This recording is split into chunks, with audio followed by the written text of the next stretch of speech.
committed to supporting Ukraine in this war of aggression by Russia against Ukraine, and we're committed to making sure that our alliance, our defensive alliance, is as strong as possible in case there's any further Russian aggression. George, I think you're going to see a few things coming out of the summit. First, a very robust package of support, both political and practical, for Ukraine. Second, when it comes to membership, I think the summit will take note of the progress that Ukraine has made, which has been significant, and at the same time, the fact that work remains to be done in terms of reforming its military, reforming its and strengthening its democracy.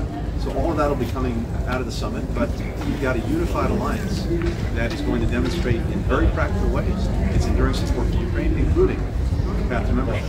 Well, President Biden has been very clear about this, and in fact the Ukrainians have too, that in the midst of a war, you're not going to take the membership step. But at the same time, beyond that, and the Ukrainians acknowledge this as well, they still have work to do in terms of reforming their security sector and in terms of deep-rooting their democracy. That's going to be important to all the allies. But the allies are united, and many other countries, even beyond NATO, are united in their support for Ukraine and making sure that they have what they need to deal with the Russian aggression, to take back territory that's been seized, and to continue down the path that they've been on, which is integrating more and more with Europe, with the West, with its institutions.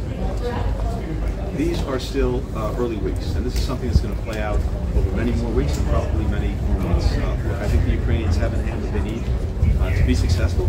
It is tough, it's challenging. The Russians have built up very strong defenses. But at the end of the day, besides all of the support that we provide, it really comes down to this. This is Ukraine's land. It's their territory. It's their future. It's their freedom. I think that's the biggest difference maker, and I'm convinced you're going to see that play out over the next weeks.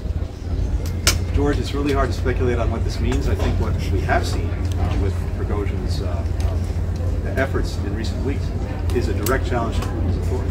We've seen Prigozhin raising profound questions about the very premises that Putin has brought to this war, saying that NATO and Ukraine were never a threat to Russia, which is a fact.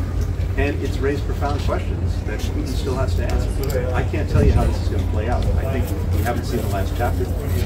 What this means for Prigozhin, what it means for Wagner, what it means for President Putin remains to be seen. But it does raise all sorts of questions, and it does suggest there's some cracks in the armor. So George, as you know, it's been now more than 100 days since Evans has been unjustly detained in Russia. Another American, Paul Whelan, unjustly detained for a lot longer. One of my #1 responsibilities as Secretary of State is to look out for Americans anywhere, for their security,